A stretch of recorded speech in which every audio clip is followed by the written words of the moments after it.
Hey man, say man, it's your boy DAA man, Daylight TV, back at y'all with another Mafia material profile piece. And on this trip, as you can tell by the thumbnail, we back in New York City with it.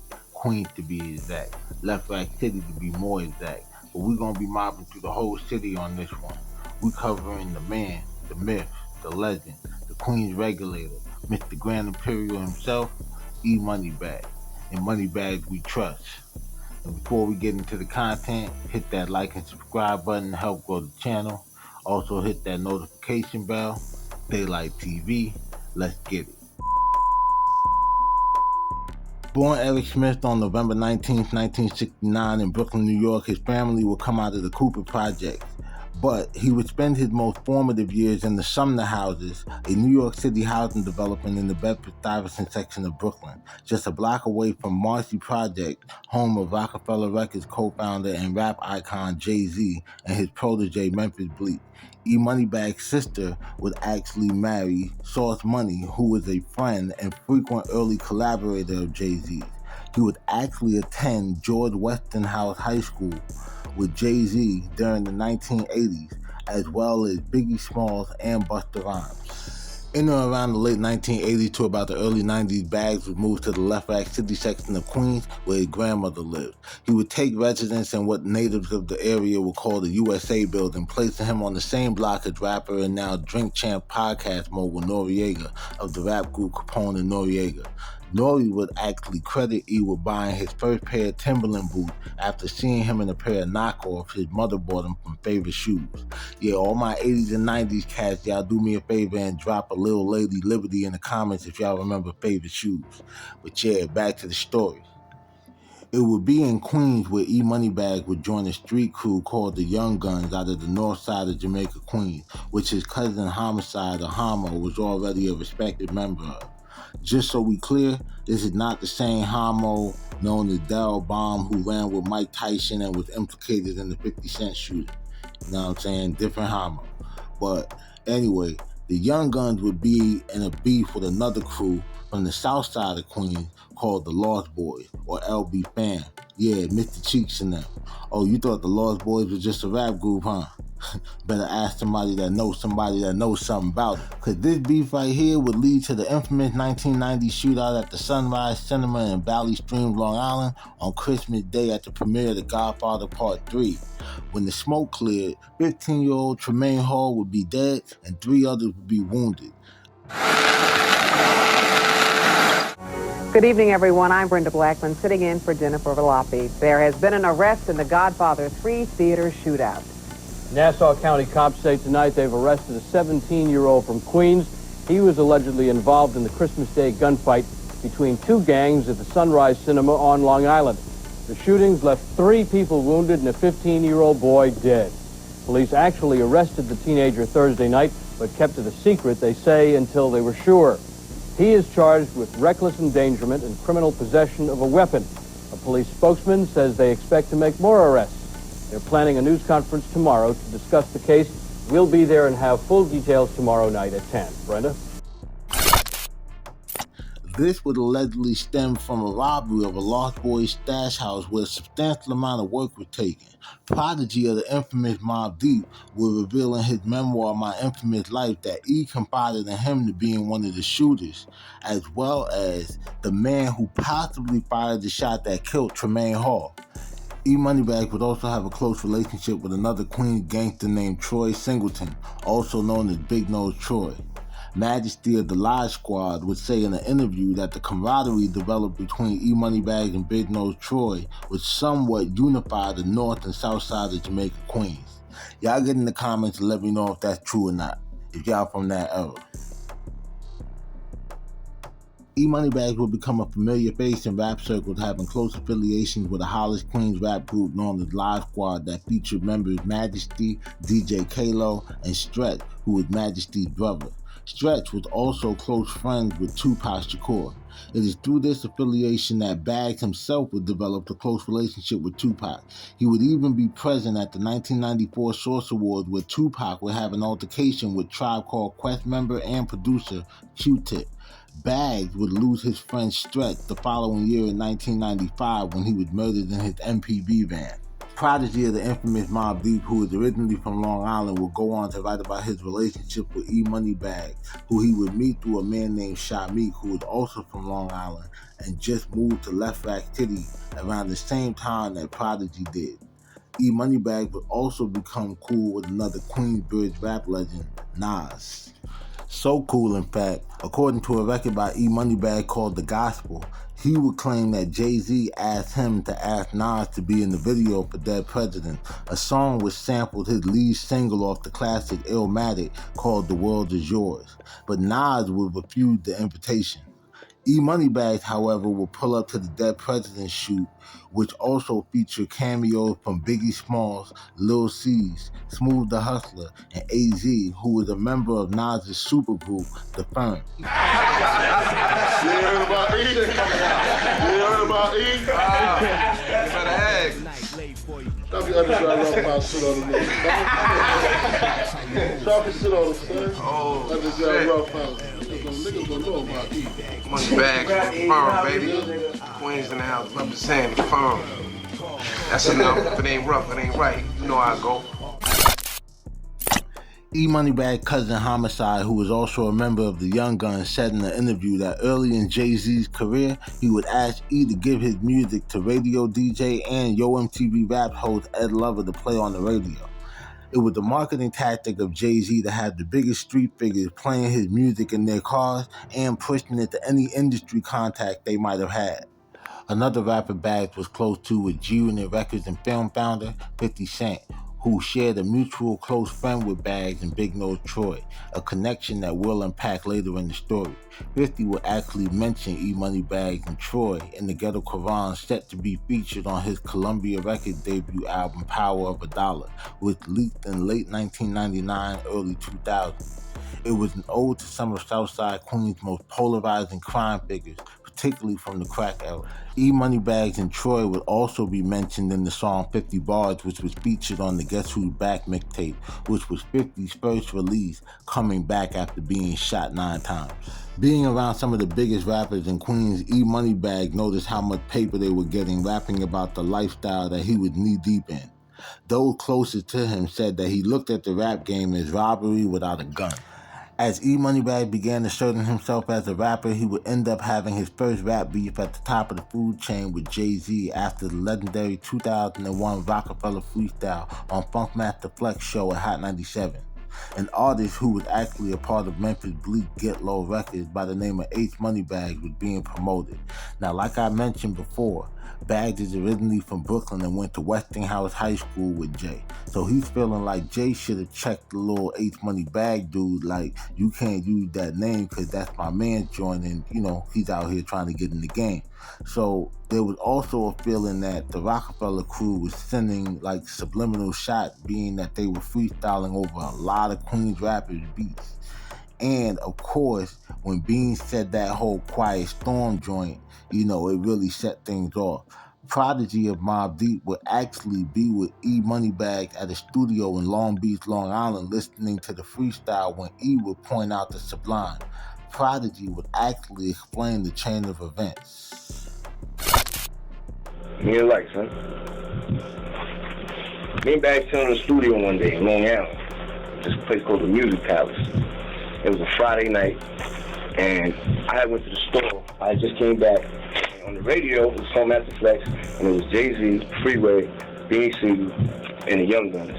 It was all up there freestyling on Flex Show. And I was listening to it, because it was going in. I was like, okay, it's going in. Let me, before I get out the car, let me finish listening to the radio. You know what I'm saying? Mm-hmm. So I'm listening and shit. All of a sudden I hear Beanie say, I creep on like a quiet storm. I'm like, hold up. You know what I'm saying? Like, this nigga trying to go at us just now. So I'm listening closer now. So now then he had some nigga named H-Moneybags up there rapping. All right, H-Moneybags. So now I go in the studio. So yo, E, come outside real quick. So E come outside. I'm like, let's do this shit. So E like, what he just said? H-Moneybags? Man, who the fuck is that? Mm-hmm. I'm like, yo, son, nigga biting your name, son. He's like, oh, I told you I knew that nigga from high school, son. That nigga know me. He know E-Moneybags. My name was E-Moneybags back then, son. The niggas biting my name. I was like, son, you know what? The niggas just tried to diss my own pieces now. He's like, what? I said, come on, let's go inside and call out 97. So we went inside the studio and called out 97. Somebody picked up. I said, yo, it's Prodigy. I'll speak to Jay-Z. Yo, P, he just left, man. They just left. They just got in the elevator. I said, yo, go get him. He said, all right. They went outside to go get him. Jay-Z came back upstairs. Got on the phone. Yo, what's up, yo? I said, yo, man, somebody want to talk to you. Gave the phone to E. He like, yo, what up, nigga? Like, yo, who this? He said, E-Moneybags, man. What up, nigga? Yeah, oh, what up, yo, what up, what up? Yeah, yo, what up with this? Who the fuck is H-Moneybags, son? Who this nigga you down there? Come on, nigga, you don't try to play me, son. You know niggas think that's my name, son. That's my shit. That's what I'm running with, nigga. You got somebody with my name, nigga? And him and Bag start arguing. So then Jay-Z said some shit to Bag like, nigga, I don't give a fuck. Whatever, nigga.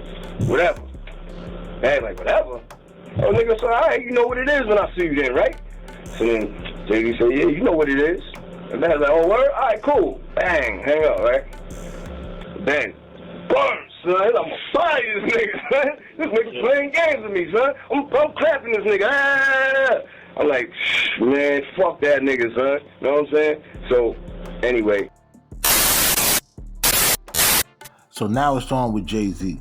So Jay called Nas asking him what's wrong with E, why he tripping, etc. because he knows that E-Moneybags and Nas have a relationship. Nas was initially trying to play mediator, but things go left at some point in the mediation when Jay said, we don't even make music for dudes like that. We make music for dudes who get money. So Nas takes a stance like, nah, I make music for everybody. Plus, that's my man type shit. So you can actually argue that E-Moneybags may have started to take over and eat the battle, because he was damn sure the reason why the tension of beef escalated between Prodigy and Jay-Z, which stemmed from Jay-Z saying it's like New York got soft since Snoop came through and crushed the building, and Prodigy feeling like that was a sucker move on Jay's part. So when E-Moneybags tells Prodigy that Jay told him something to the effect of, you got these little niggas calling me, referring to E having Prodigy call Hot 97 and putting E on the phone and basically putting Jay on the spot. You get what I'm saying? So E-Moneybags and Prodigy would actually go on the radio and declare a Queens versus everybody type war on the industry. But before that, E-Moneybags would actually take a couple shots at Jay on wax himself. The most notable being the track that I mentioned earlier called The Gospel, where E dropped lines like, Jay wanted Nas in the Dead President video. Who you think he hollered at, yo? I'm real connected with real. Those were the days. It ain't my fault he didn't accept the invitation. Talking about Nas not accepting the invite to the Dead President video. 2001 would also be the year that E-Moneybags beef with Notorious drug Kingpin as well as Supreme Team leader and namesake KENNETH Supreme McGriff will come to a head. Now, I told y'all we were going to unpack the connection between E-Moneybags, Big Nose Troy, and 50 Cent. So, as I mentioned before, the rivalry between the North and South side of Jamaica, Queens for E-Moneybags and the Young Gun crew kind of died down when the bond was forged between E-Moneybags and Big Nose Troy, who already had beef with the Supreme Team stemming from Troy feeling like the lieutenant in the Supreme Team crew, BIGGIE, implicated him in the July 24th, 1995 shooting that happened in Baisley Park and claimed the lives of Pierre Mitchell and Jamal Adams, which led to him being the second man arrested in the double homicide. It is alleged that the district attorney would offer Troy a sweet deal for the crime due to the members of the Supreme Team in the original affidavit either refusing to testify or back up their original statements. Upon his release, he and E-Moneybags would begin pushing a line on the Supreme Team, because by this time, E-Moneybags would end up having beef with Supreme over a $1,000 down payment on a tag car paid to a female only known as Z, who was an associate of Supreme's.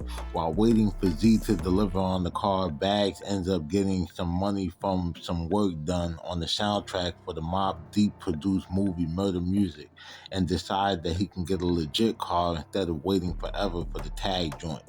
So we asked Z for the deposit back. Apparently, Z answers to Supreme, so when she told him that Bags was asking for the money back, Supreme told her don't give him nothing. I guess E was over here thinking, how you niggas gonna rob the robbers? Shit would really hit the fan in December of 1999 when E-Moneybags would catch Supreme outside the Jamaica Coliseum in a Land Rover and open fire. But instead of hitting Supreme, Bags would hit Colbert Black Just Johnson in the leg instead.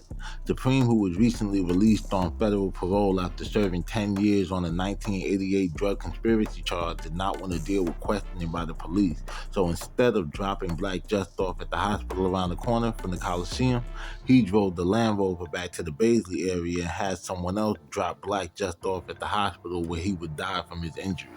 The Land Rover that dropped Black Just off at the hospital was registered to a phony tuxedo rental business that served as a front for laundering proceeds from stolen credit cards, which led to the arrest of John Reagan and Derek Hayes on federal fraud charges during the week of the raid at the Murder Inc. offices. John Reagan, according to court documents, is a known associate of Supreme's and also co-produced the Crime Partners movie, which was marketed and distributed by Murder Inc. Records. Around the time all of this is going on, 50 Cent will also be embroiled in a beef with Ja Rule and Murder Inc. Records, and subsequently Kenneth Supreme McGriff, that according to account led to 50 Cent being shot 9 times outside of his grandmother's house in May of 2000. So now y'all see the whole connection or whatever with, you know, E-Moneybag, Troy, and 50. You know what I mean? Like, niggas already cool, but you know, the enemy of my enemy is my friend. So just reinforces the bond even more, feel me? But let's keep going on with the story. In an interview with Queen Flip, E-Moneybag cousin Homicide would say that after 50 got hit up 9 times and had been relatively quiet during his recuperation, it was Bags who reached out and let 50 know that him and the Young Guns as well as Troy had his back in going head up against Preem. And since Murder Inc. was considered to be an asset to Supreme's empire, that meant they had no problem pressing Murder Inc. staff and crew. One example of pressure being applied would occur when E-Moneybag, Big Nose Troy, and a former Supreme Team affiliate, Green Eye Born, who had broken away from the team after being released from a 15-year bid and feeling like Supreme didn't do right by him, would pistol whip Ja Rule's manager, Ron Gutter Robinson. Emmanuel Manny Dog Mosley would testify at the Kenneth Supreme McGriff trial about another incident where Big Nose Troy and Green Eye Born would smack up Supreme's friend and Murder Inc. Records founder, O.R.E Gotti, at a studio. These attacks on Supreme's associates as well as his reputation led to him hiring Emmanuel Manny Dog Mosley from 149th Street in Harlem, who he met through a man named Wayne Davis. Manny Dogs and Wayne met at the Fort Dick Correctional Facility in New Jersey.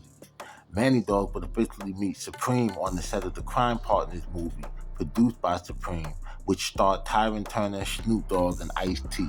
2 months later, in the second meeting at March 2112, a nightclub in Manhattan, Supreme would enlist Manny Dog's services in taking out E-Moneybag, his cousin Homicide, Big Nose Troy, and former Supreme Team member Green Eye Born for $25,000 per head.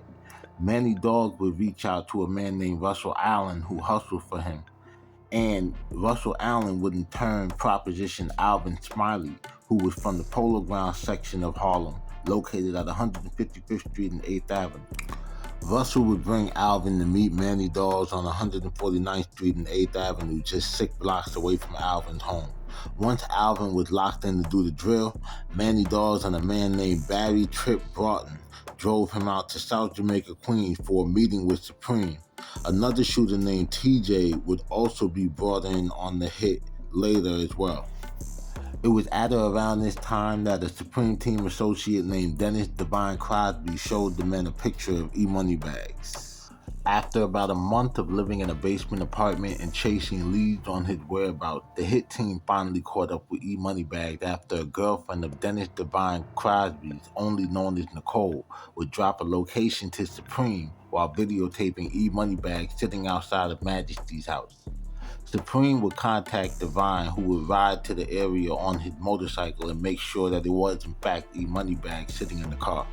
Divine would ride back to the basement apartment and then hop in a Crown Vic, pick up the men, and drive them to the location where E-Moneybags was still waiting. And on July 16, 2001, just 18 months after the Jamaica Coliseum shooting that killed Black Just, Supreme would finally get his lick back. E-Moneybags was killed in Queens Village as he sat in a parked silver Lincoln Navigator in front of Young Guns member Majesty's house. According to testimony from Alvin Smiley, one of the shooters on the hit, when he and the other shooters arrived on the scene, E-Moneybags was still sitting in his Navigator in front of Majesty's house talking to a friend who was also attending the neighborhood barbecue. TJ would shoot at the man talking to E-Moneybags and the man would take off running. TJ and another shooter named Les would chase the man toward the back of the houses while Alvin Smiley and Barry Tripp Broughton proceeded to execute the hit on Bag.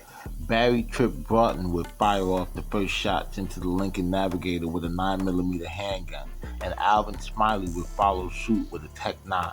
The hit team would let off 40 shots, hitting E-Moneybags a total of 11 times. By the time Majesty, who was just sitting in the Navigator with Bags smoking, came outside to the front, he was already gone.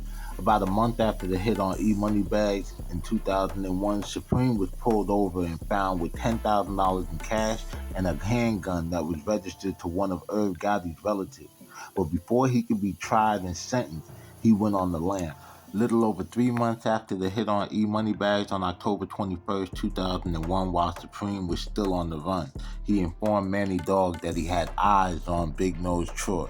Manny Dog, Alvin Smiley, Barry Tripp Broughton, along with a new recruit, a Brooklyn man known as eBay, who Manny Dog knew through another Brooklyn man known as Kiddo, located and gunned down Big Nose Troy to prevent him from retaliating against Preem for the death of E-Moneybags.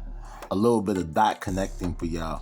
eBay was also a member of the Cash Money Brothers, or CMB, out of Lafayette Gardens in Bed-Stuy, Brooklyn, led by Damian World Hardy, who was Lil' Kim's boyfriend at one time, and allegedly the guy responsible for Kim needing her first nose job. Damian World Hardy also tried to slide on 50 Cent out in Jersey after a show, and we already discussed how close 50 Cent and E-Moneybags was. So now how's that for dot connecting? But anyway, back to the story. In December of 2002, just 17 months after the hit on E-Moneybags, Kenneth Supreme McGriff would be arrested by authorities in a Miami hotel. Man, they said they caught Preem up in there with a baddie, some ecstasy, and some Viagra. I guess bro was just finna, get his rocks off and shit before they put him on that chain gang. Anyway, the E-Moneybags murder will remain unsolved until a Supreme Team associate from the Bronx named Karen, who was set to testify in court in September of 2001 in exchange for a deal on a trafficking charge he caught in North Carolina, where he was in possession of 5 bricks of that Hannah, Montana. Before he could testify, he would be ambushed in a car outside of a Maryland stash house with another man by the name of Dwayne, also from the Bronx, by a Supreme Team associate named Victor Wright. A few days after the murder of Karen and Dwayne, law enforcement would be conducting an investigation at the stash house where the crime took place and uncover fingerprints belonging to Supreme. Those same fingerprints would be found on a bag in the house containing a videotape with footage of E-Moneybags sitting in his car right before the murder. Investigators would actually be able to tie the tape to the date and time of the hit by cross-referencing a background audio of comedian D.L. Hughley's hit sitcom, The Hughleys. So I'm guessing, based on knowing when that episode aired and what time it came on, they were able to pinpoint that that was the exact day, or that video was from the exact day that E got hit. You know what I'm saying? That's some real Sherlock Holmes type shit. I ain't gonna hold you. But back to the story. On February 1st, 2007, Supreme Team founder Kenneth Supreme McGriff was found guilty of ordering the murders of E-Moneybags and Big Nose Troy in 2001, as well as other drug-related crimes. He was sentenced to life in prison by Judge Frederick Block, who would be the same judge who sentenced Walter King Tut Johnson to 5 life sentences before amending it to time served 27 years later. Following his death, the name E-Moneybags would be further immortalized in rap records by some of Queens' finest. DJ K Slay would drop a mixtape dedicated to E-Moneybags that featured the gospel and other street singles as well as unreleased tracks. E-Moneybags is survived by his son Eric Smith Jr. And boom, there you have it. Another Mafia material profile piece covering the infamous life and times of Eric E-Moneybags Smith, Brooklyn raised, Queens made, citywide paid, you feel me? Long live E-Moneybags, man. Dude was definitely tied to a lot of legendary people, a lot of legendary events. And it made me think about a few other connecting dots, like how he was so tight with Tupac, but then he was also tight with Prodigy. And it just made me wonder, like, how E-Moneybags felt when Tupac ended up dissing Prodigy on Hit 'Em Up. Another thing is Bag killed Black Just, and Bags was close with 50. Now, for those that don't know, 50 Cent was in a local boxing program ran by Black Just. And in the Ghetto Quran, 50 not only mentioned Just, but he also credits him with helping him make enough money to buy his first ninja bike. You know what I mean? Plus, Just was mad cool with Nas as well. And, E and Nas had a dope relationship or whatever, clearly. You know what I'm saying? Another thing or whatever that's crazy to me is, as far as on the associate side, it's crazy how Big Nose Troy and 50 Cent was also tight. You know what I mean? They both had a relationship with E, of course. But they also both had members of the CMB from Lafayette Gardens in Brooklyn taking shots at them, with eBay being the one that killed Troy. And then World would try to take out 50 at the Doubletree in Jersey. You know what I mean? But jump in the comments, man. Let me know what y'all think, or if y'all got an E-Moneybags story that I ain't covered. And if you made it this far in the video, hit that like and subscribe button, ring that bell, get in the comments, you know what I'm saying, if you're from New York City, and drop some Statue of Liberties in there. And also remember that Mafia is not a thing, it's a process, and to always stay dangerous so you can be safe. It's your boy DAALIGHT, DAALIGHT TV. I'm out.